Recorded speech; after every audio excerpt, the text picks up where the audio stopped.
Jobsworth, Season 1, Episode 4, Pathways, Pivots and Shifting Perspectives.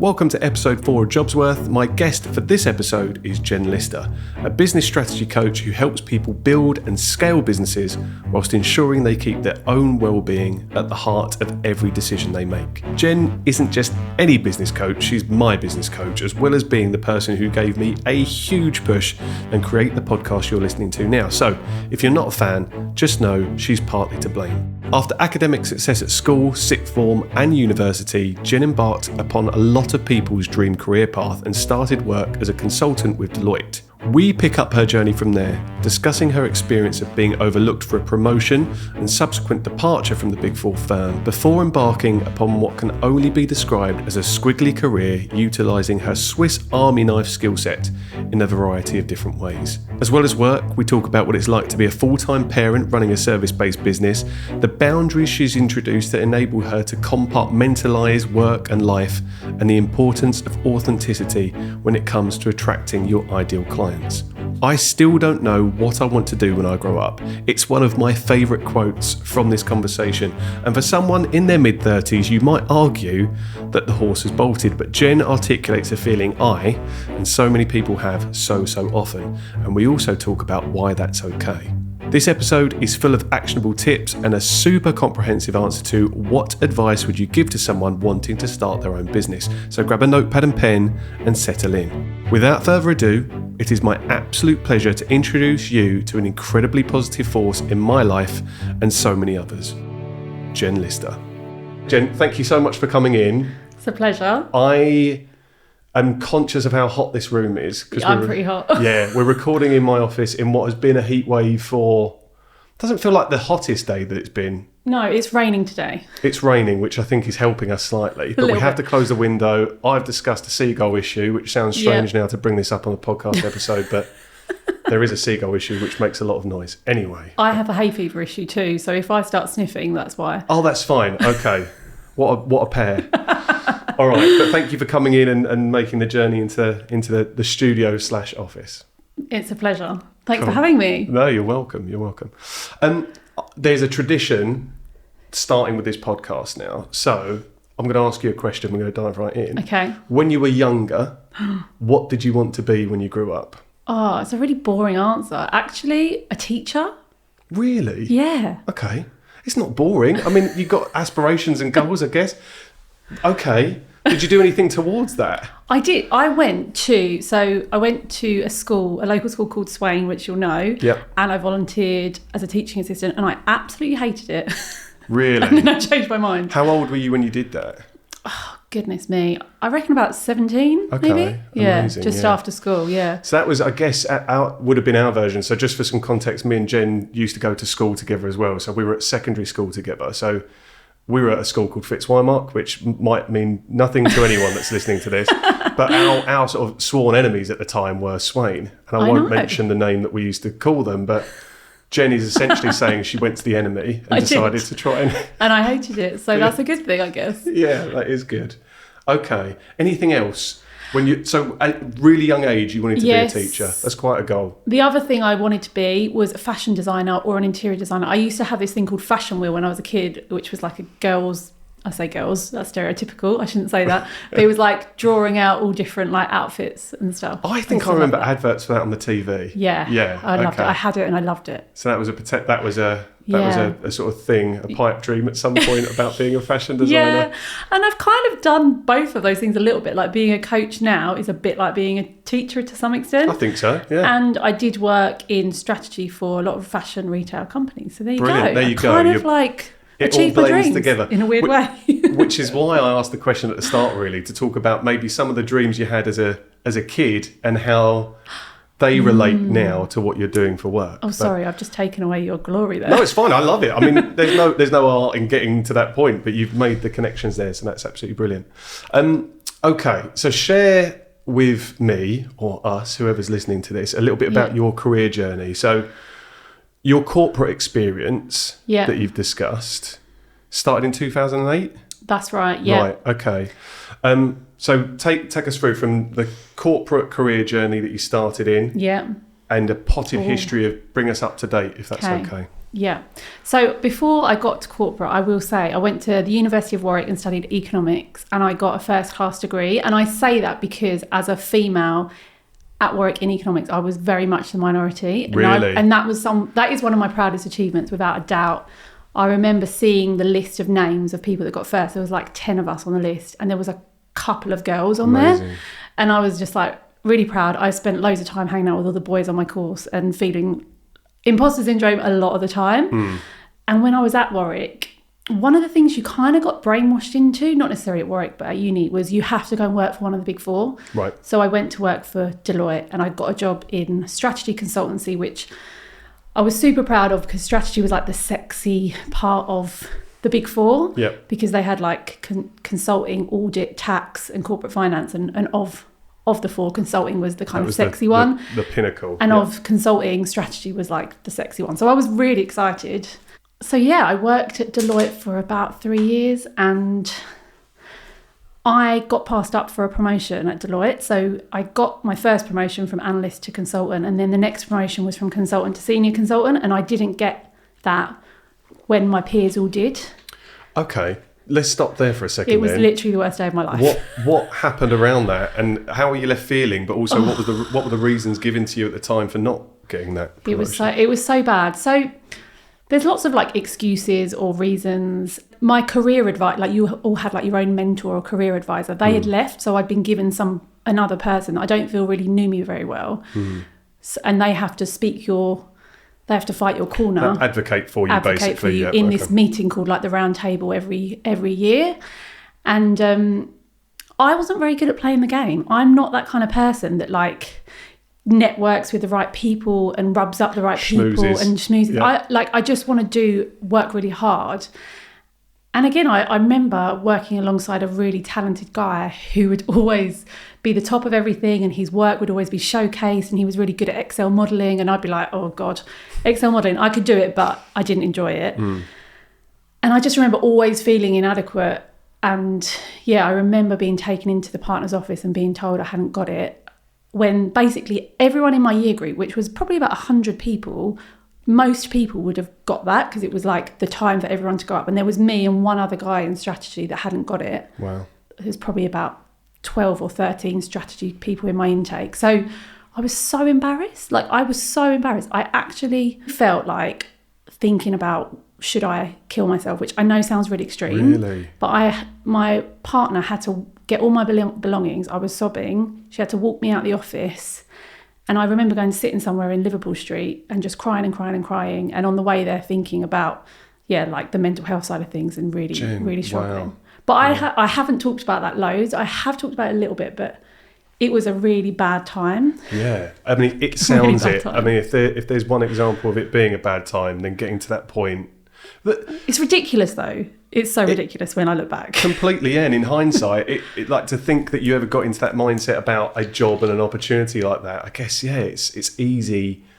Now you've been through other experiences as well, but that time it might have felt like the end of the world for you. It did. And do you know why? Because I worry way too much what other people think of me, which is the worst thing. It's something I try not to hate anything about myself, but it's the thing I find really frustrating about myself, because I struggle with it all the time. Wow. Okay. So you get to this point, the promotion is, you're sort of looked over for that promotion. Yeah. You're left in quite a dark space from your own description. Yeah. So what happened beyond that point? You made the decision to step away. Basically. So I remember I must have stayed for another 3 months or so, and I couldn't eat. So I remember the Christmas, I couldn't eat my Christmas dinner, and I love food. I'm a massive foodie. We've got snacks here today on your request as well. We have got caramel-filled buttons. I'm very happy about those. And I remember that for me was, I'd been a bit unwell before that. I'd just not been eating right. I had been feeling really sick on projects and just not feeling right. And on Christmas Day, I remember there being a trigger and me going, there is something wrong with me because I can't eat. I was surrounded by all my family, all the people I love, and I was just not there. So that was the instigator that made me think, right, I've got to apply for another job. And I did, and I got 2 amazing job offers, one at Virgin Media as a strategy manager and one at Debenhams as a strategy manager. Amazing. And I actually took the Virgin Media one and then got offered the Debenhams one. And because of the whole fashion design thing, I was like, I really want to work in fashion. Yeah. I don't know how I got those jobs because I was in such a bad place with my mental health. But I know the only thing I can say is that I needed it so much. Like I needed to leave Deloitte because of what I'd been through, which sounds dramatic, but for me it did feel like really tough. Yeah, well, that environment, I think the big 4 consulting firms, and we're talking about a significant amount of time ago now, so I'm hoping that there's been a cultural shift, but yeah, I hear a lot of stories to this day about there being big drivers and big pressures, especially on what I term to be sort of emerging consultants coming through as well. So I really hope that situation doesn't happen again. And because ultimately it'd be easy to say, yeah, you were disappointed because you didn't get promotion, but there's ways of managing those expectations. There's ways of managing the delivery of that news as well. So, and it seems fated that these opportunities were offered to you, and it shows that you had something to give. It just wasn't working for you definitely. in that environment. I felt like at Deloitte, I was like, if I can just get through that glass ceiling a bit more, I'd be an amazing leader for them. But I wasn't the kind of person that was really showy with my analyst work and really, I just didn't play the game right. And I know that. And I wouldn't necessarily do anything differently because it's me and I'm not that person. I'd say it's a numbers thing as well with consulting sometimes. And it's a one size fits all kind of thing. And what they do is look to see who falls through the net and who's there at the end. I think individualism and a tailored approach, again, I might had a go at here, but I think that's the way that consulting work, especially when you're joining from university as well. They're putting you through the mill to see who comes out the bottom of that sieve, basically. And that's not a way that works for everyone. It's heartbreaking. I remember everyone talking about their bonuses at year end and like they're all getting different amounts, and it's just, I just hate that level of competition. I feel like there's like a physical, I'm hearing you say that, it's a physical reaction, like hearing that. It's sick, Okay, let's move on to happier times then. So offered the role at Virgin Media, went to Debenhams instead. Did you say yes to Virgin Media? I did, and I could have done with your advice at that time because it was so hard calling them and being like, thanks for the offer, but I've got another offer and I want to take that. But you called them? I did speak to them. You go, this is a long time ago. Who knows where my career would have gone if I'd have gone there. It's so weird to think like that sliding doors moment. Yeah, exactly. There's a parallel universe where you're, there's a Virgin Media version of you. But but Debenhams came along. And what was your experience in that role? I loved it. Yeah. I loved it so much. I remember my interview challenging so many things because I didn't agree with so many of the strategies at Debenhams. And I sit here now with Debenhams not existing on the high street. It's only an online store that someone bought when it went into administration. So you're not saying that you could have made a difference, but you kind of... I couldn't make a difference. I couldn't do it though. I tried, obviously. I worked closely with the marketing director there. And I had an amazing boss who was the head of strategy. I had 2 different bosses and they were both brilliant. And they really championed me. And I really feel like I fitted in to the industry side of things. Like for me and my personality, I really thrived. I would speak at marketing events with all of our marketing team and work with PR and design and social media. And I loved it.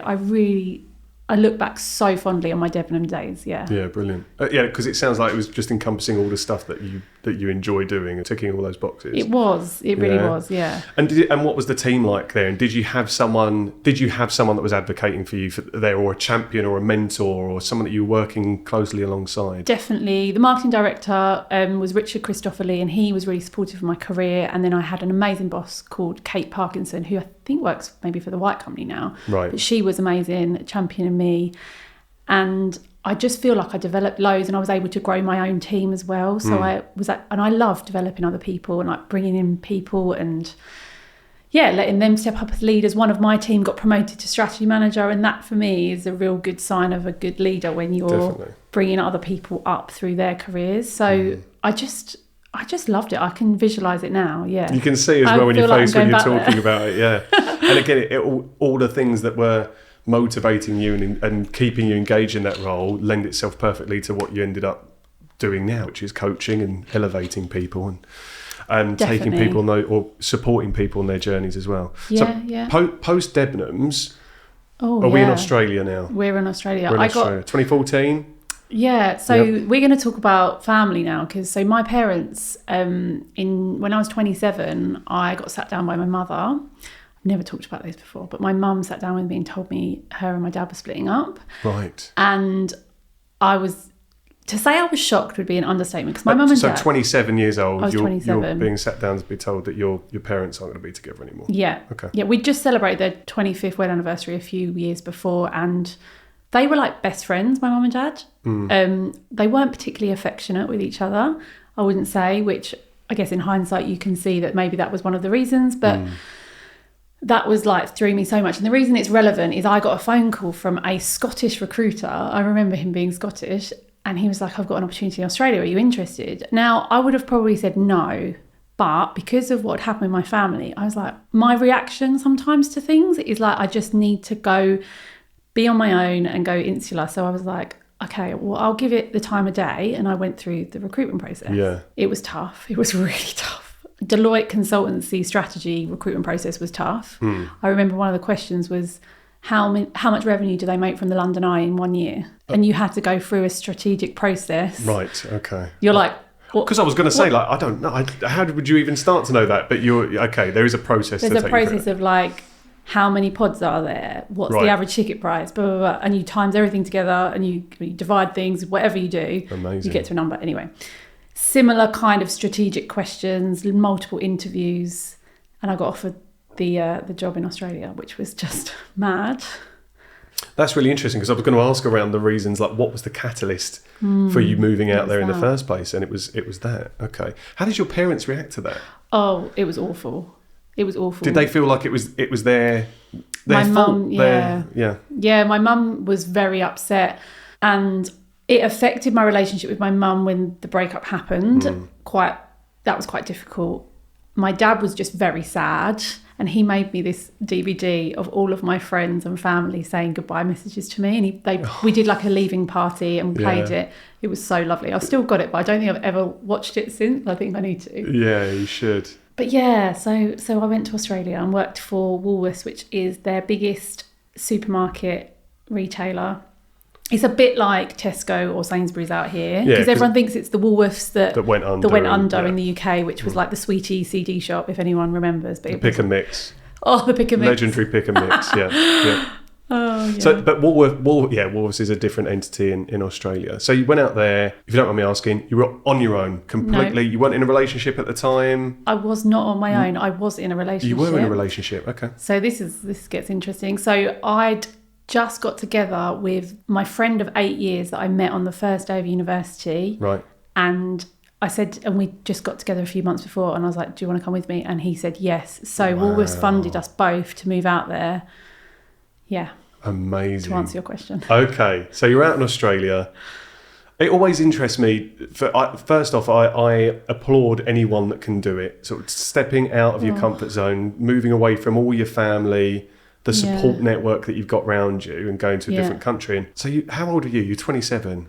About 27. Yeah. So I'd done some travelling in Australia, and at that time I just saw this huge influx of people wanting to move out to Oz and do these things, and I can see the appeal completely. Yeah. But what is it like when you touch down in a new country, in a new job, in a new relationship? Yeah. And settling in. You were there 2 years, right? I was there just over 2 years, 2.5 years, yeah. Okay. So just, what was that experience like for you? All I can remember is drinking champagne on the plane and I think we were like, not necessarily first class, but business class or something. And It was a really lovely, lovely journey. It was weird. Oh, I don't know. I don't really know what to say. It was so weird. Yeah. Do you look back on that time there with fond memories? Oh, it's mixed. Okay. When I see Australia, the best things about it are the brunches. Oh my God. The brunches are just incredible. Yeah. And as a family, to bring up a family there where you're always outdoors, there's open space with barbecues. Literally in the parks, they have barbecues where you just go for the weekends and have fun. The beaches, like that outdoor lifestyle, I am so jealous of. I wish we had more of that here. I wish the weather was conducive. It's a lifestyle thing for a lot of people, isn't it? And they seem to have got, this might be a generalisation, but work-life balance, they've got it right. Or a bigger percentage of the population have got it right? I think they have, but they do work quite long hours in the week. They really do. And I think, so what happened is my boyfriend at the time, he wanted to live on Bondi Beach because he wanted to go surfing every morning. Yeah. Obviously, he never did that, but we still lived on Bondi Beach. Right, okay. And I had to commute an hour each way every day. So were you in Sydney? It's like the centre of Sydney. So my work was near the Blue Mountains, which if anyone knows, I've been. Australia, that's not near that. Well, it's near Sydney in relation to how big Australia is, but it's not an easy journey. Yeah. It was an hour's commute from Bondi. So I was driving in, oh my goodness, the drivers in Australia are actually mental. Yes. Like actually mental. They undertake you all the time, even if like it's not even remotely safe to do so. Yeah. I do not miss that driving at all. And I had a convertible, so I would drive in a convertible. I'm not sure why I was doing this. Yeah, wow. So I've got really mixed feelings. I didn't really find a friendship group out there. And I realised that in the 13 years before I settled down, which was a couple of years ago, I've lived in 13 different places. Wow. And I believe the secret to like the happiness in those places is finding community groups and finding friends that you are like connected to. And I don't think I did that in Australia. I did start netball and I did start to find friends, but they all were Australians and they all had their own friends and family. Yeah. And I just didn't really settle. Okay. Miss people a lot. Miss people a lot. How so what was the impetus to come back? So just over 2 years. I remember FaceTiming my best friend Anna, who is my best friend from uni. And I think she just told me she was pregnant with her first baby. And I was like, I have to. You're just shy of 30 at this point. Yeah. I think for a lot of people, like that kind of tends to be the age.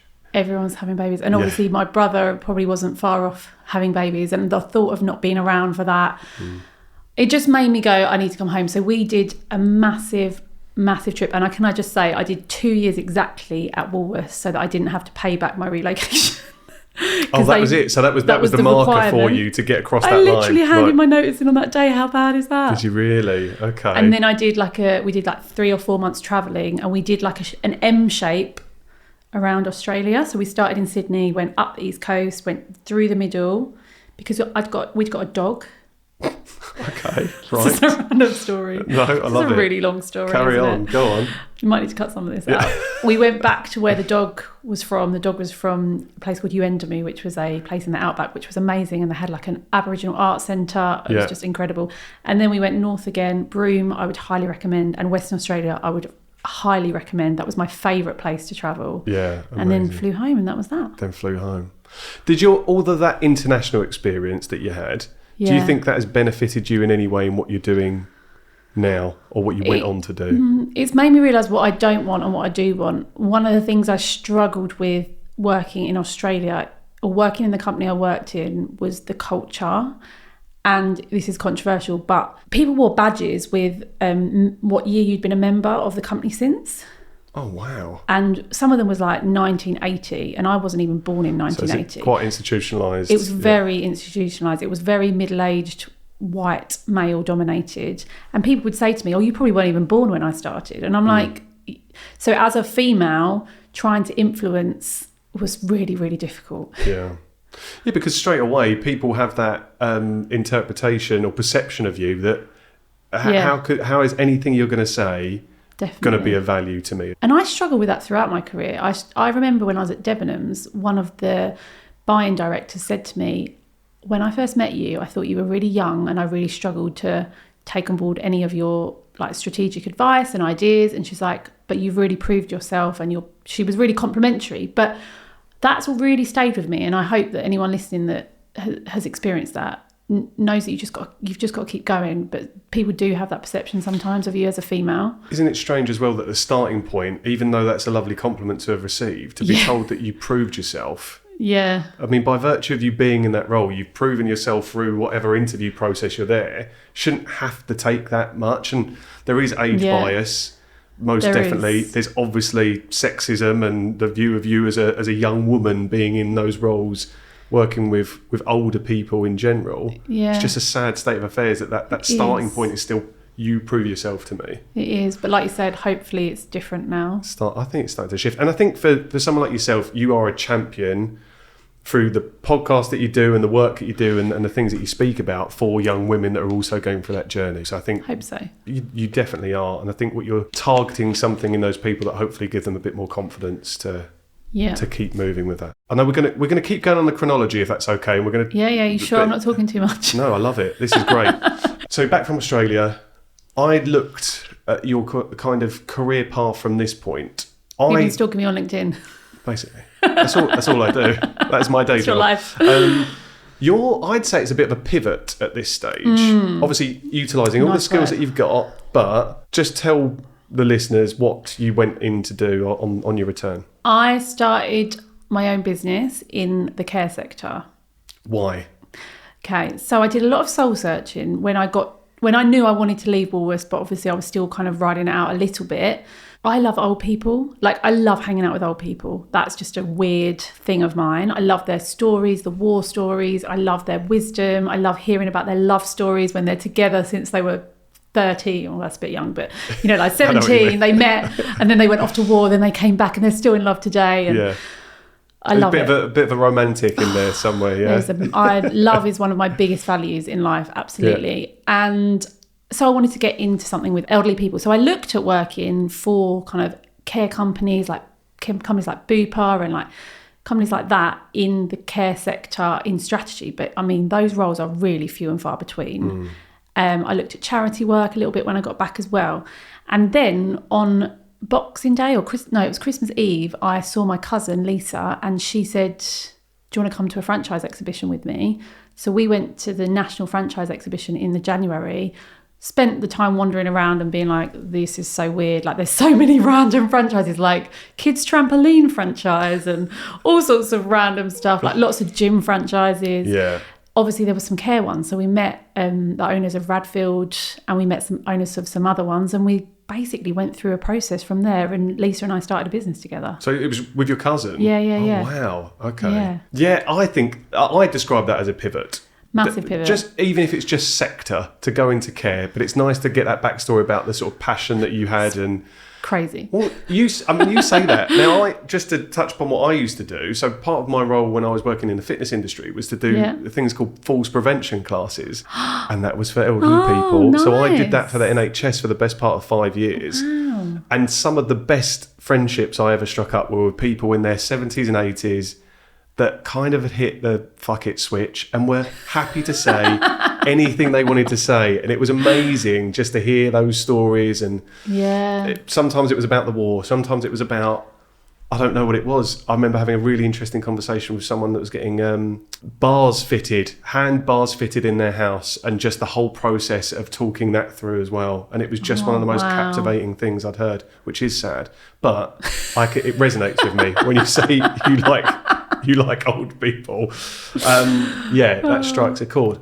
So a sector that you don't know anything about, really. You know business, you know strategy. Yeah. How was that experience for you, and how did it end? God, that's a really good question. The experience. So I always had, and I say this because I feel like people listening might feel like this, I always had something in me that was like, I want to have my own business one day. I want to have my own business. And I never knew what it would be in. I was almost desperate to have my own business for some reason. I just felt like it was my calling. Let's tap into that just for 1 second. Yeah. Explore that a little bit more. Why? What inside you was sort of promoting this message that you needed it? One of the things I didn't like about working for someone else was being told when you can have holidays and when you can't. Autonomy, basically. Autonomy. Grew that up in, Yeah. My goal when I was in corporate, when I started Deloitte, was to be a partner. That didn't happen. My goal then when I went to Debenhams was like, I want to be a CEO one day. Hasn't happened, might happen one day. I'm still open to the idea. So I'm not like I'd never have a job again. I just wanted to try out entrepreneurship. And I guess it was a safer way to do it in a partnership setting with a franchise. So if people don't know much about franchises, it gives you lots and lots of support. And there's lots you can find out about them. There's lots of pros, there's lots of cons. You have to give away some of your profits because you're paying them for the branding and the support and lots of things. But I'd say it's really worth it if you've got a good, credible franchise that you can be part of. It's a really good point, actually, and I don't think that's a path that many people would explore as No. well. So you can still be an owner, still have autonomy, still have this freedom to build something. Yeah. But you don't have to do it completely from scratch. You're inheriting elements of that business. And I think like systems get so confusing when you start a business, and like doing what you do in tech, it's like they sort all that stuff out for you. All of that admin side, everything's given to you. It's like a business in a book or business on a plate. You just tap into it, and obviously you have to grow it. You've got the community-based business, which is quite nice as well. Yeah, brilliant. So you've got this entrepreneurial drive in you. Yeah. That box has now been checked. You are running something. Yeah. Go on then. So how was it? It was the hardest thing I've ever done, but also very, very rewarding. It is a 24/7 business because you're looking after elderly people. We were specialising in elderly care in the community, going to people's homes, employing carers. But there might be something that happens in the middle of the night. Calls go from 6 a.m. in the morning, like visits go from 6 a.m. in the morning till 11 p.m. at night.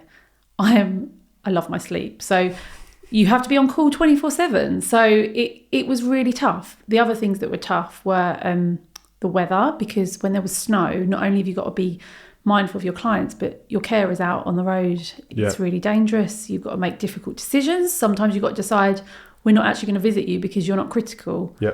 Like those kind of things are horrible to have to do. And the worst part is your clients pass away. So I had one of my favourite clients. His name was Ron, and I know that his family wouldn't mind me saying it. They're literally the most amazing family in the world. I took him on a 7-day cruise around, it's called the Voyage of Remembrance, because he was a war veteran. Wow. It was one of the most amazing experiences I had, but it was so challenging. He lived with dementia. Right. He loved whiskey as well. He was like the kindest, most loving man. And yeah, he did pass away, and he passed away during COVID. I couldn't even say goodbye to him. Wow. I did say goodbye on FaceTime to him, I remember very clearly. But the relationships you build up, were amazing. Yeah. Yeah. That's, well, because I guess in that space you have to have that about you, don't you? You have to care.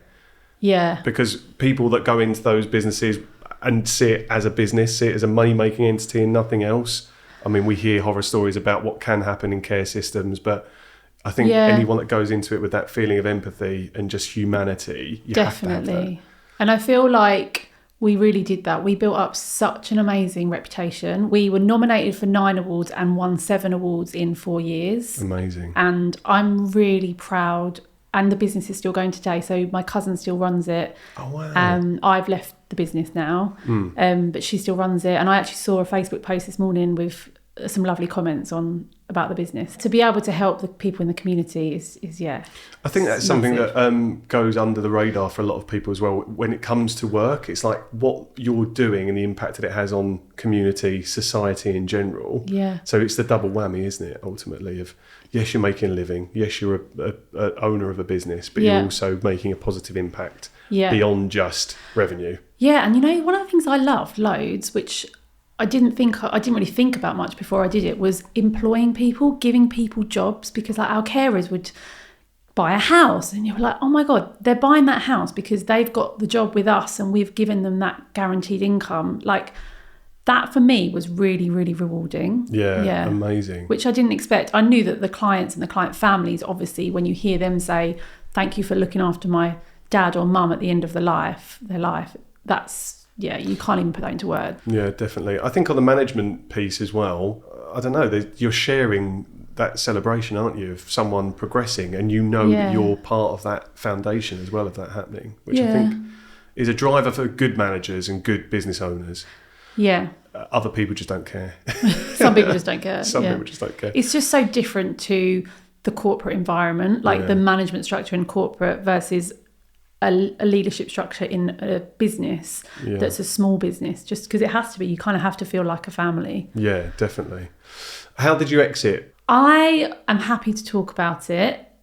It was another really tricky mental health time for me. Okay. So I had my daughter in 2020 during the pandemic. Before my daughter came, the business was already being affected by the pandemic because it was a really difficult time, and obviously they're making decisions in a care business amongst I can't imagine how challenging that was. Yeah, and my cousin absolutely took the lead in that time. She was incredible and massively took the lead on all of that, partly because I was literally massive and pregnant and about to have a baby, but yeah, she was brilliant. The easiest way to put it is we started having conversations and it was clear that we wanted the business to go in slightly different directions. Okay. And then we went through a process of negotiation. It was so tough because I was breastfeeding my daughter and I had loads of problems with that throughout. My hormones were all over the place because when you're a new parent, and my daughter was like 4 months when we started having these conversations. Yeah, and by the time my daughter was a year, I'd sold the business to her. Wow. And it was really a really difficult decision because I'd put my heart and soul, I'd worked for nothing at the start in the business, I'd put everything into it. And one of the hard things was like, can you walk away from something that's still going to continue? Do you know what I mean? Watch it from the sidelines. Yeah. That was so hard. Yeah. It was so hard. And there's lots of my own personal like mental health stuff that probably I still haven't dealt with to some extent because I went through a lot of like anxiety, and it was difficult because it was a family member too. To use a really horrible cliche of building a business, it's kind of your baby. You know, you've built something from the ground up, you've nurtured it, you've helped it grow. Yeah, it's a terrible cliche, but and then to maybe feel like part of that decision is being made upon the arrival of your actual baby coming into the world as well. That's quite complicated, and the worth and the value that you put on yourself as a business owner, someone that's built something, and then how that combats against being a mother as well. Yeah. And it's quite conflicting, I guess, some elements of that. I mean, that is absolutely conflicting. Like, you don't know how you're going to feel until that baby arrives. And I know when you say, what did I want to be when I was older? All I wanted to be a mum and be a young mum. I wanted to have a kid by the time I was 25. Like, that was me. This is a whole nother story. But when I was 30, I was single and told that I had some fertility tests and I was told that I couldn't have a baby. Wow. So that was really hard for me. So when I did have Mabel, it was the most magical thing. And I don't think I'm one of those obsessive mothers, but I absolutely wanted to pour my heart and soul into being a mum and being the best possible mum I could be. That's amazing. And I think that story is going to resonate with a lot of people as well, that journey that you've been on, and that view of being a mother and going through what sounds like an incredibly challenging time just to conceive as well. Yeah. But after being told that maybe there will be some challenges along the way of that happening as well. And just to like drop in there again, in case you've got any females listening, and I'm sure. I mean, Mum will listen. Mum's listening. I don't think this is relevant for your mum right now. Maybe it's not relevant to Mum, but yeah, I'm sure we will. And I'm happy to share this because I really hope it inspires people. I had 3 rounds of fertility treatments. So I had my eggs frozen 3 times. Some people can just do it once because they've got loads of eggs. I didn't, so I had to have 3 rounds of it. Had to inject myself. And I remember, this is a funny story, I remember dating someone and him coming around my house and we had beers in the fridge and I had my injections in the fridge because they had to be stored in the fridge. And I was like, oh my God, I tried to like hide it with like the butter and like the milk and stuff. I was like, if he sees that I'm basically trying to impregnate myself right now, he's going to freak out. And that didn't last very long. I mean, it's an icebreaker. Yeah. Here's my fertility treatment. Yeah. And I say that because I've spoke to quite a few of my friends and just people that have connected me with other people that really want to have a baby, but they're like in their 30s now and they're worried about like whether they can. That was where I was, and I did have treatment. I'm not saying that everyone should have that and needs to have that, but I genuinely believe it put my mind at rest. And I met Ben and we've had our baby. So it all worked out for me. Yeah. Who knows what everyone else's journey will be, but I hope it inspires people. Again, I think just sharing that will inspire a lot of people, definitely. So your daughter's Mabel. Yeah. Mabel arrives. Yeah. You pour your heart and soul into this brand new human being that you've created with all the story that's brought that about as well, which is incredibly inspiring. Thanks. So how long after Mabel's arrival do you decide that you're going to start your current venture, which is your business coaching? I didn't necessarily decide. Ben kind of made me do it. So my now husband wasn't at the time.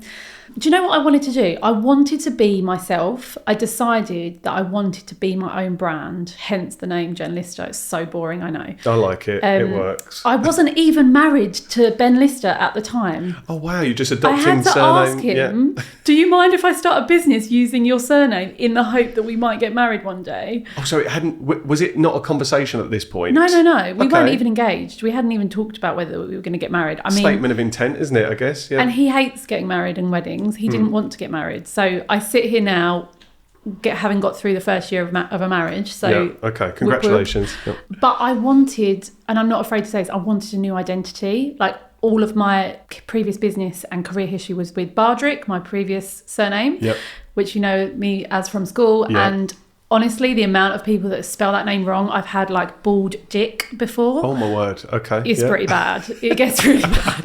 But generally speaking, it's like Bardwick most of the time. Yeah. I asked Ben, do you mind if I just use your name, because that would be really handy. I just wanted to create my own brand that was really true to me, that was like spreading love, like spreading values that were important to me. So I just set up, and this is quite useful maybe for people to think about, is I just set up an Instagram page and like tried to inspire people through that. And I also secretly, and you'll love this, wrote a blog. I started a blog and I did a blogging challenge because I know you love writing. I do, yeah. I did a 30-day blogging challenge on Facebook with someone called Sarah Arrow, who is amazing. And I did one blog a day for 30 days and just created this secret blog no one knew about. Didn't even tell Ben about it. Didn't tell anybody about it. Because like I said to you at the start, I worry what people think of me, and it really affects me and influences me. And I'm like, I need to do something that's private. Yeah. That no one knows about. And this was way before I started the coaching business, but like these were all things that I guess in hindsight influenced where I went with it, and coaching kind of felt like the right thing to do. So Ben, the reason I said Ben got me into it was he got me my first client. So his boss at the time was saying that he needed some support and could do with a bit of coaching, and Ben was like, well, Jen's got so much business experience, she could help you. So that was how it happened. That was my first client. Wow. And how quickly did that come about? Was there any element of you that thought, shit, I need to try and now bring all this business experience that I've got and productize it a little bit more? Or was it more of, did that journey with that first client help shape what you're now doing? Because I'd say your process is very slick, but I can imagine maybe at the start it takes time to build to that, especially if it's, you should do this, here's your first client, go.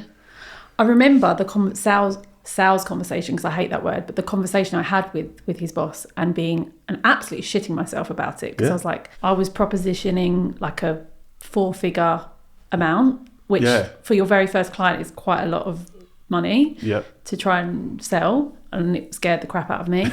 I don't know really. I decided to work with a coach, and again, I probably didn't tell anyone. I mentioned it to Ben. I don't think he quite realised how much money I was going to be spending. Right. But I worked with a coach to like create and craft what I was doing, and that sort of helped. Your brand and your product. Yeah, a bit of a mix and my of both. offer. Yeah, and just feel like a bit more confident, and help me with those kind of sales conversations and that sort of stuff. So I'd say that was a really big help, actually. Did you invest in that before you had a client lined up? Or was that kind of around the same time? About the same time, yeah. About the same time, yeah. Well, I mean, what you're offering is a perfect example of investing in your own development and yourself. And from my perspective, so it's worth saying, as well as knowing you from school, it's not the reason I'm working with you as a coach, but I'm also one of your clients as well. You are. So thank you for that. And love working with you. And the impact you've had on what I'm doing has been huge. And I think that's one of the lessons I would give to anyone starting out doing anything. Actually, investing in that much earlier would have been, if I could get in a time machine and do it, that's what I would have gone back and done. Before probably even launching a website, is actually have a conversation with you, or a number of conversations, and get a clear idea of what I was doing.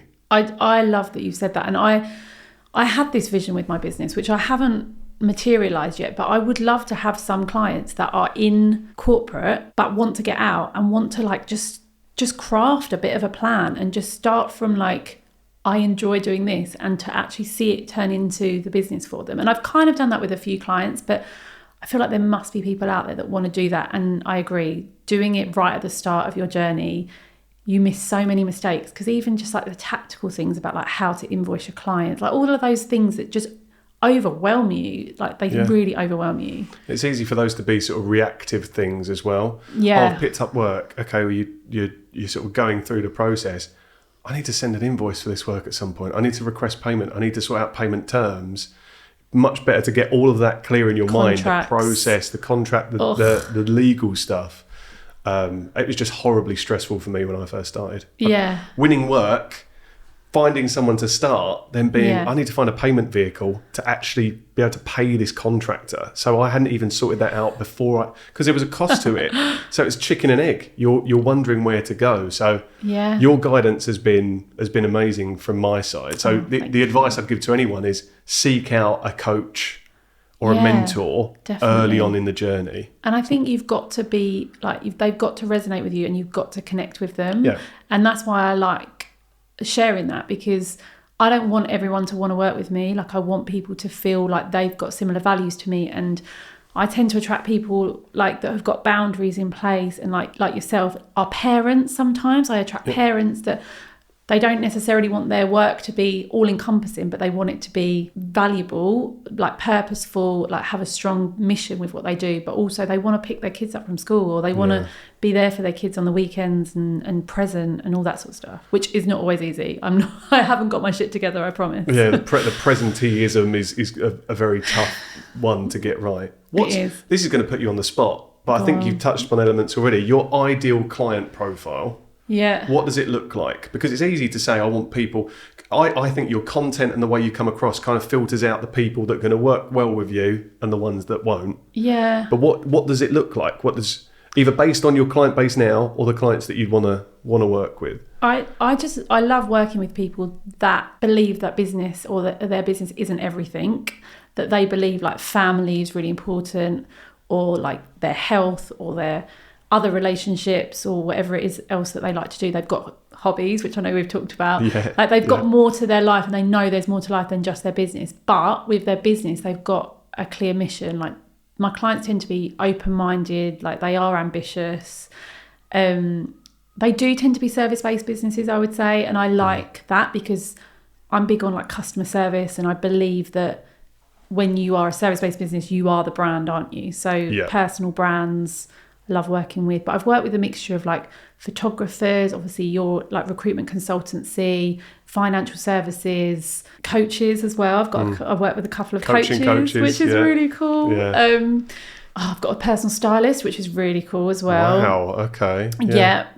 So that variety must keep you engaged all the time. You end one call, and I don't know how many calls you do in a day. We'll talk about some of the boundaries you put in place with your business in a second as well.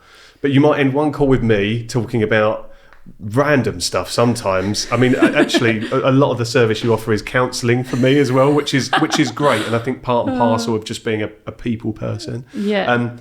So you'll speak with me, and then the same day you might be speaking with your personal stylist client. You might be speaking with, and I have to mention this, a TEDx speaker. One of my clients, which I think is one of the most incredible achievements. The fact that you also had a hand in coaching them on that TEDx event. Talk to me about that. How did that feel? I cannot take the credit, because she is just incredible in her own right. Her name's Danielle Howe, and she's talked about us working together, so I can share. She was on your podcast recently. I listened to that episode earlier. Such a good episode of my podcast, the Journalista podcast. It was an amazing experience, and I've actually got a strategy day with her coming up in July, which I'm so excited. We're actually going to be in person doing that together for her business. Wow. But just the speaking thing was just amazing. I loved it. I went to see the TED Talk when she did it as well, which was...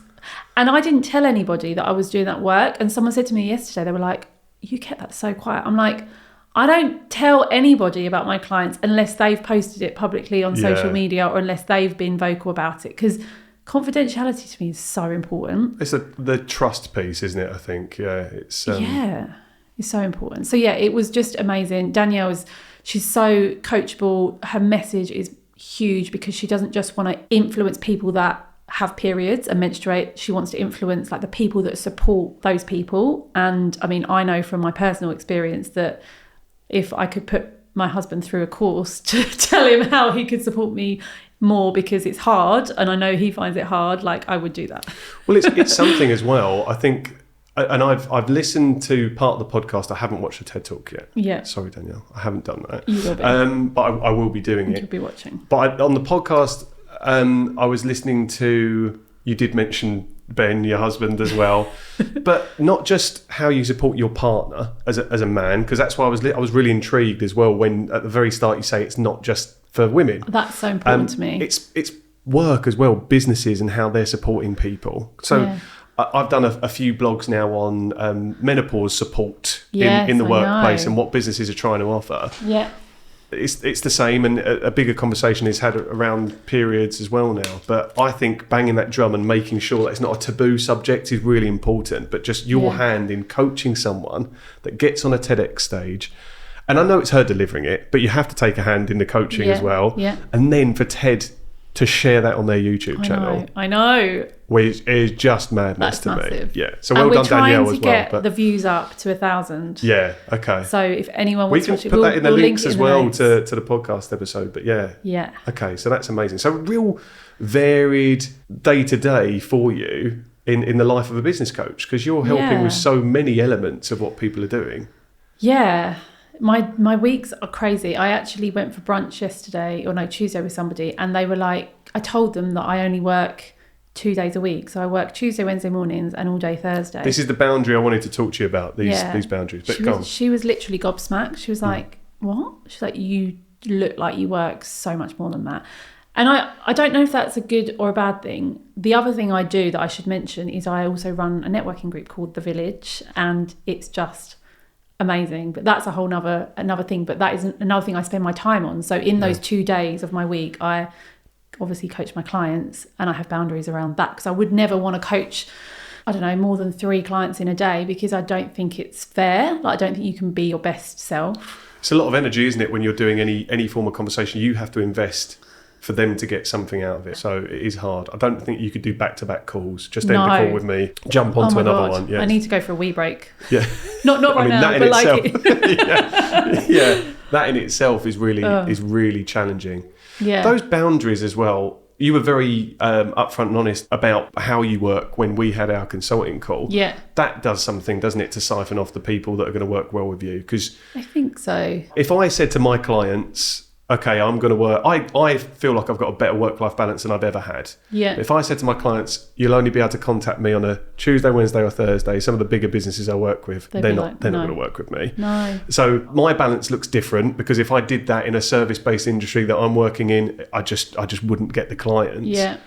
I implement different things, and I'm honest about that, but I think the communication at the start of the relationship is really important, isn't it? Yeah. And I think you're probably doing a really good job of curating this group of clients that get you, because they probably have similar things as well. They have similar aspirations, I think, as well. Yeah. Like, they don't want to have an all-encompassing business. Like, I've spoke to people that have said, I get an inquiry on a Sunday night and I reply straight away. And I'm like, you don't need to do that. Like, you don't need to, if they want to work with you that much and your business has got this great reputation, they'll wait till 10 o'clock on a Monday morning for a response. That's something that I'm passionate about. I'll come onto my Instagram on a Tuesday morning, and just to be clear, I always check my client messages before I check social media. I can attest to that as well. Yeah. It's the first thing I do whenever I get to my desk. I sometimes have like tens of messages that I just haven't picked up, and it's like, someone shared your story, and I'm like, or tagged you in a story, and I have no idea what it was because it's disappeared by now, because it's been more than 24 hours since I did it, and I'm like, damn it. It's not great for the algorithm, but it is good for mental health and getting the balance right. And on those boundaries, when I go on holiday for a week in the summer, and I've been this year, I don't go on any social media for the week. Yeah, it's the best thing. And I try and get my clients to do it. I've got clients that don't do things like that, and they're like, I wish I could. And I try and help them get towards that. Yeah. I implemented boundaries on the back of our first couple of sessions. They're kind of in place still. I read a book called Stolen Focus as well, which I might have talked to you about. A guy called Johan Hari, and have tried to double down on those. But again, in reality, it's a lot harder to put some of those boundaries in What was practice. like the biggest thing from that book that you tried to implement? It was phone usage more than anything else. And then I've started to do I think because on things like LinkedIn news feeds that I spend all day on anyway, you start to see these really hard-hitting visual representations of the impact your phone has on your children and how you can be sat on a sofa with your kid. And I think they did a really good version of this. I'll try and share this as well, but it was a group of posters showing this impact that if you're looking at your phone when your kid is sat next to you, it's the equivalent of putting up like a brick wall between how they can engage with you. And that's what I'm teaching my kids every time I'm sat there with the excuse that it's for work and I'm trying to better our life. Actually, I'm just blocking off their interaction with me. It's so interesting. Twice in the last week or so, Mabel has gone up to daddy or nanny and taken the device away, said, put it over here, nanny or daddy, I want to cuddle. Yeah. And I'm like, wow, that is huge. Both my boys do that. My oldest Finley's 5, so he can like say that with a lot of impact now as well. Yeah. My youngest Bodhi kind of grunts it and says some words, but he will just push your phone away. And if it needs to get to that point, then you've realised, okay, I need to put some things in place here as well.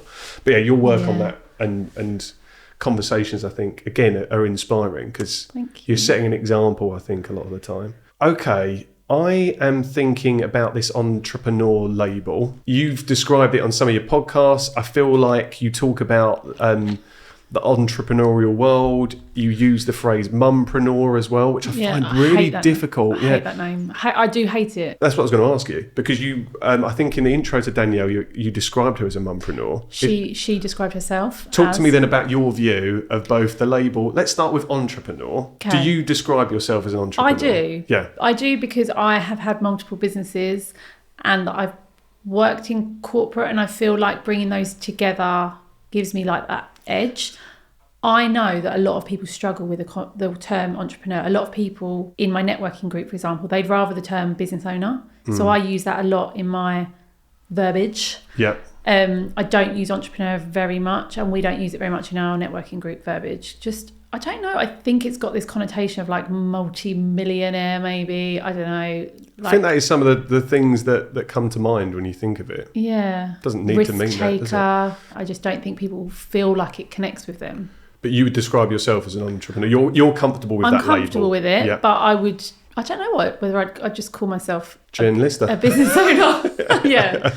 A business owner, yeah. Because my take on it as well. Do you? No, I don't claim to be, because I own a business. And to be honest, I own a business and I'm the only person working in that business. I say agency owner. Okay, who knows? If I start to build an empire, mini empire, or scale it in some way, maybe I'll start being more comfortable. Outside looking in, some people I think would describe me as an entrepreneur. Yeah. But I don't classify myself as that. I will also say that we invest in property as well. So we've got another, can call it a business. You worked in a business. You're from corporate, you worked in a business, sold a business, now running another business, and you invest in property. Yeah, I think that label is much better suited to you than it is to me. But it's how comfortable people are with adopting that. Yeah. Yeah. But I would describe you as such. A lifestyle entrepreneur. Oh, I like that as well. Don't see that. Add that to your verbiage. I like that. With the mumpreneur label then, what's your problem with it? I have nothing wrong with being very open about the fact that I'm a mum, but like, would you call yourself a dadpreneur? No, and I think you'd be shot down if you were. In that's what I mean. The label can't work in the reverse way, I don't think. I think dadpreneur is not. But then that's not right. That's my opinion. I think societally, it's mumpreneur has come out and people are supporting it and championing it. But I think if dads turn around and call themselves dadpreneur, it's a different conversation. And I get that it's a different thing when you look at society, but I'm so for like the relationship, whatever the relationship looks like, being very equal. And I've had, my brother has been the stay-at-home dad for his boys, and his wife is like the most incredible entrepreneur. And same now when it comes to my relationship, Ben is probably the primary carer now, and that wasn't expected, and he's comfortable with it. And it's great, and I'm really advocate for the male role model in a child's life is so important, whether it's a dad, whether it's somebody else. Like, I just think that we just need to really value that and elevate that role and make sure that it's valued just as much as the female role. Yeah, I think through some of the therapy that I've been through as well about my relationship with my dad. My dad left when I was like 2 years old. Oh, wow. So some of those gaps that you're not even aware of, I would describe my childhood as so fortunate. My mum was my dad as well. Like, she was incredible, but you do miss out on things. There are elements that you miss out with a male role model not being in place for those formative years as well. It's just fact. So my friend just told me she's reading a book. My best friend just told me she's reading a book called Raising Boys, because she's got boys. Right. Yeah. You know who I'm talking about probably. And she said that it's so interesting. It talks about from like 0 to 5 is very much mummy time. Like, on the whole, obviously that's a bit of a stereotype, but then from 5 onwards, it's all about male role models in that boy's life, and that's so important for them to grow up to be a good... I'm going to recommend this book to my partner as well, because I think what she's struggling with at the moment is Finley's just turned 5, and it's a real transition from... He always wanted to give me cuddles, he always came to me for support, and now it's shifted completely. Yeah. He's 5, like, he's still developing, but it's hard as a parent, I can see it, not to take it as a sort of personal... thing. I don't absolutely. like you anymore, and to move across. Yeah, and it's not that, but it is that they need like the uncles, the football coach, or the whatever, whoever's their teachers at school. If there's men and that are at school, like, and I really, it makes so much sense. Yeah. And we need to do something to help our boys turn out to be fully rounded, the best versions of themselves. Yeah, and be okay with their emotions. And mental health when it comes to males is obviously like a massive issue in society. Of course, yeah. And I think making that part of the conversation is key. I think just looping that all back to this label mumpreneur. I mean, people can label themselves as what the hell they want to call themselves, but I'm much more comfortable with entrepreneur than mumpreneur for some reason. It was just born a few years ago, wasn't it? Maybe from people that have got businesses in that maybe mum space a bit more. Yeah, and maybe it suits those people to some extent. But yeah, it's not for me. No. Yeah. Okay. I'm never a fan of sort of gelling words together anyway. Just leave them as separate words. Can you think of any other awful ones? I probably, yeah. Okay, so I'm going to take it back. This is something we can both talk about, I guess, but your experience of... So you went to Westcliff High School for Girls, yeah? I did. Wow. Again, might mean nothing to anyone listening, but that's... talk to us about that experience. So you finished at Fitzwymark. You try and get in to do some things at the rival school. I don't know why you do that. And then, but you're going through college or sixth form. Yeah, I don't think the reason I did this, I didn't go to the college that everyone from Fitz went to, was because my brother went. I'm sure he won't mind me saying this. My brother went and he did quite badly, considering he'd got like 10 or 11 A stars and A's at GCSE. Sounds like a very similar experience to me. Yeah. He did not thrive in what was a very relaxed environment. He needed that structure. So I was like, right, I'm not risking that, even though I think I would have been okay. I'm going to go and have an interview and try and get into an all-girls grammar school so I did that. But again, another experience where I didn't really fit in. I just kind of had to get through the 2 years.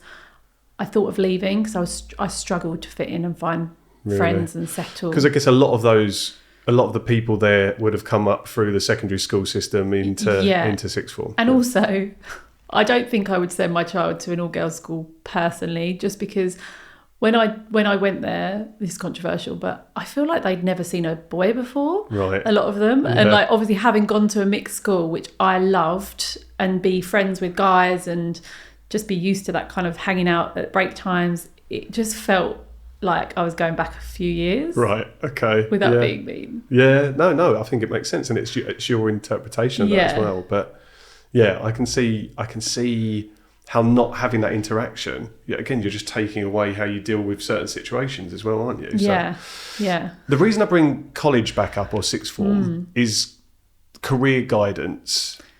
Yeah. My views on the career guidance of people that are 15, 16, 17, 18 is that my experience was absolutely shocking. If I had only stuck to the routes that my career advisor at CVIC had told me, it would have been banking. It would have been, banking really. That was the main one, the financial, or to go and do some apprenticeship type program in a trade. Wow. Which I'm not knocking either of those routes, but that's kind of So linear, isn't it? stereotypical as And well. stereotypical. So For a guy. do you remember any of the career advice you got at that point? Did you get any?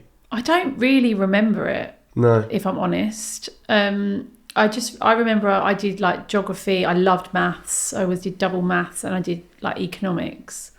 But I don't really remember getting much in the way of career advice. Yeah, that's just, it's a point for me, again, thinking, I mean, my son's 5, so he's got a long way to go. But the world of work and what opportunities are going to be available to him, God knows what that's going to look like by the time he leaves education at what is now 18, isn't it? But yeah, I just think I left college and went straight into to do a personal training course because my stepdad at the time said, "You like going to the gym?"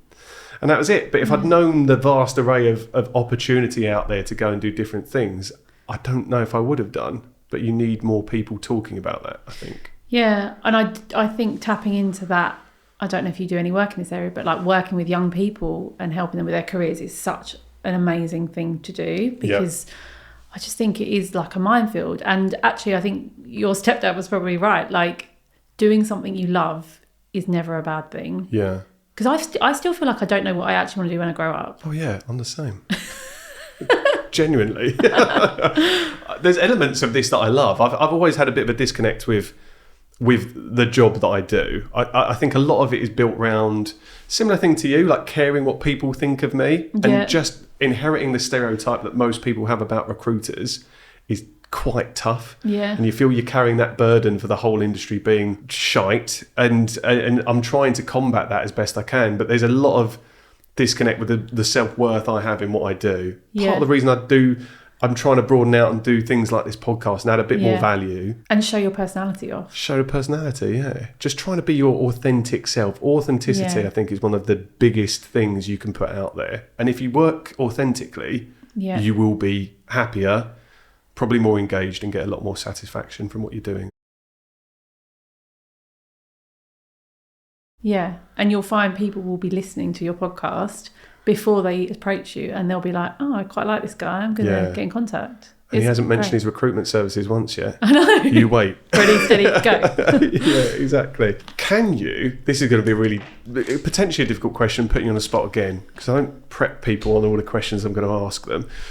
If you had to give a piece of advice to anyone that wanted to become an entrepreneur, what would the advice be? First of all, and this is a plug, I have got mindset tips for someone starting or scaling a business on my website. So I can give you the link to that to Please the show notes. But what I would say, I would literally get a journal and a pen and keep it private and scribble down ideas. That would be my biggest bit of advice. Brand name ideas, offer ideas, like things that you love doing, whether it's you want to sell a product or you want to sell a service, things you're good at. Like draft out a mock website, write ideas for blog posts, write ideas for social media posts. Just basically get a journal and start exploring your kind of... Some people definitely have got this entrepreneurial spirit in them and they keep it locked up. And I feel like that's what I did for 10 years in corporate. So yeah, just getting a journal, getting a pen and actually giving yourself some headspace to get some of those ideas on paper. Yeah. Because I've looked back at journals accidentally in the last year or so and I'm like, oh my God, I had this idea for the business I'm doing now like 5 years ago. Really? And I never acted on it because I didn't feel strong enough. I didn't feel like I could. I used to see coaches and you see them on Instagram and YouTube talking and people having podcasts. I used to see them and be like, I could never be like that. I thought I was too old to start a business. My own brand. Yeah. And I'm 35 now. So isn't that mental? Like probably the ageism that I had from corporate. That perception. I was young back then and now I'm past it. I don't know.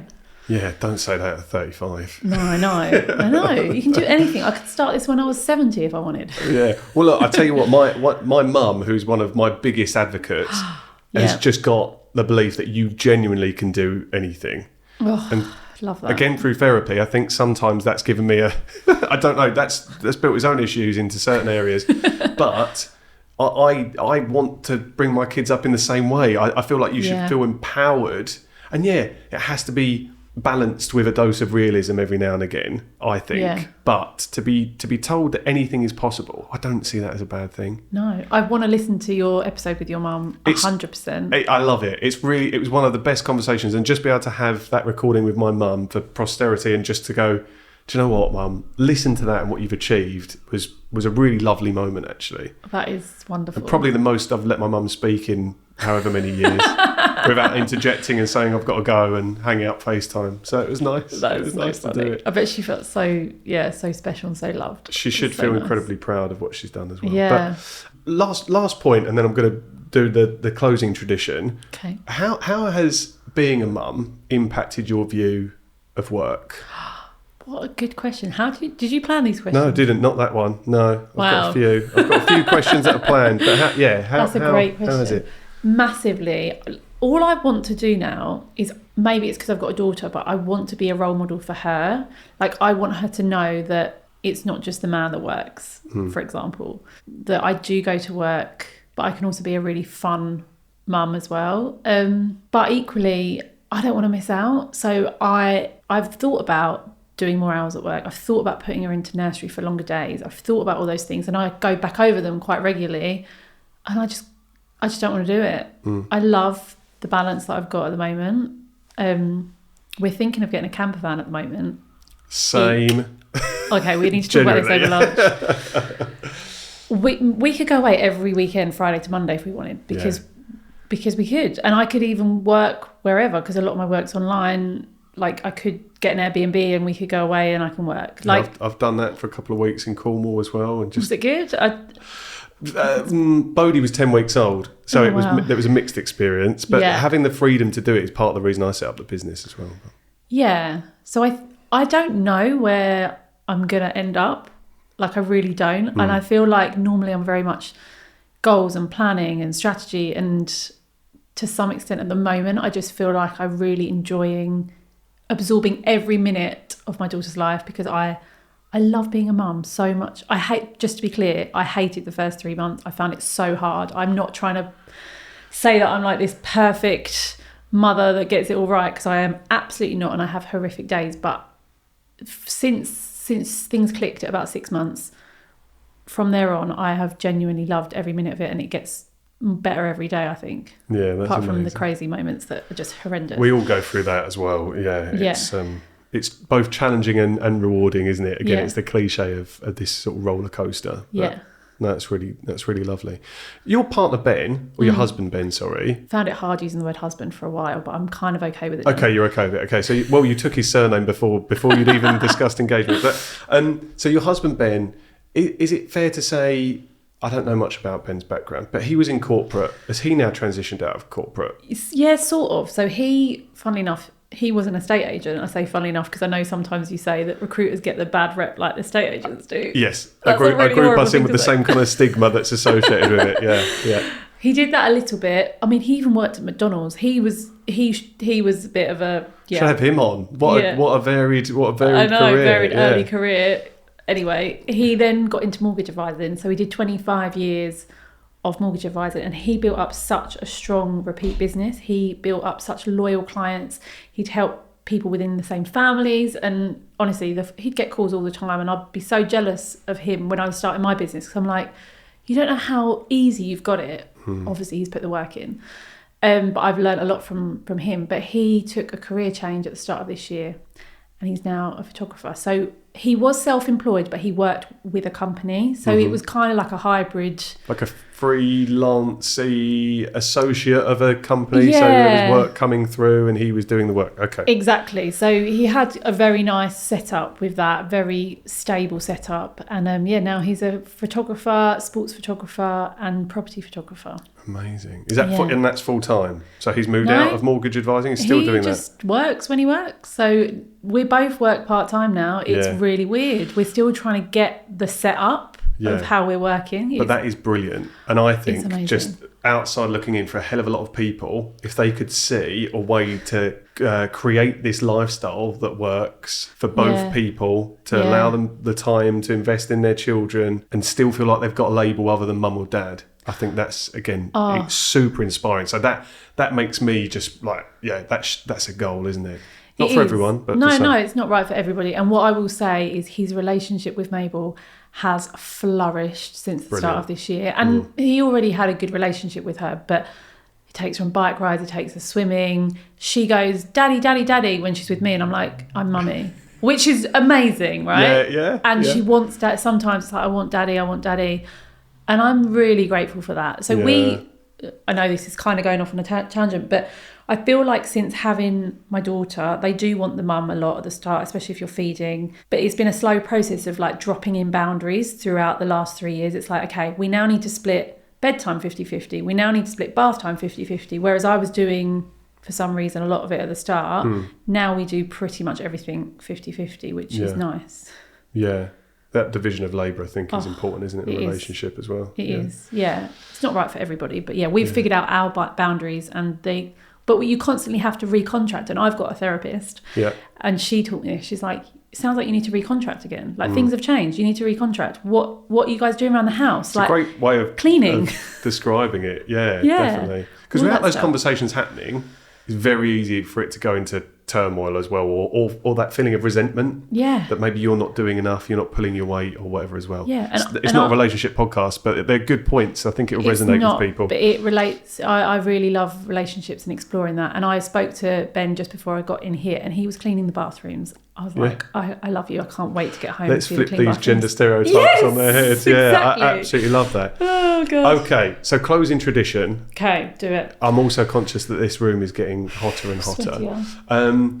So closing tradition of this podcast is that there's a question for you, but it's not posed by me, it's posed by my mum. Oh, I love this. So I have to meet your mum one day. Yeah. She sounds well, you could listen to a podcast and you can decide if you really want to, because she's mad. I love her. But yeah, so mum has recorded a question. I don't listen to these questions in advance, so she could ask anything. She knows who I'm speaking to and roughly about what it is you do. Don't think she remembered you from school. I mentioned, seems harsh, but maybe we wouldn't have mentioned you. And so anyway, I'm going to try and get the volume on this right to start off with. I play it into the mic as well. Hi Jenny, just getting back from my dog walk. What's the most annoying thing about working with John? Thank you. Right. That wasn't where I thought that was going to go. So just to reiterate, I'm Jenny. I'm one of Jen's clients. So thanks for that, Mum. I thought she was going to ask me like what I remembered about you from school or something like that. I didn't know it was going to be about me. None of the others have been about me, but obviously she knows I'm a client. Annoying thing. Oh my god. Put you on the spot now. I know. Actually, what I'll say, I've got an answer already. I'd say the fact that you think that you rabbit on a lot, but you actually don't, and you always say sorry. You're like, I'm really sorry if I've just rambled the whole time, or like you'll message me after me like, did I just ramble that whole session? And I'm like, you really didn't.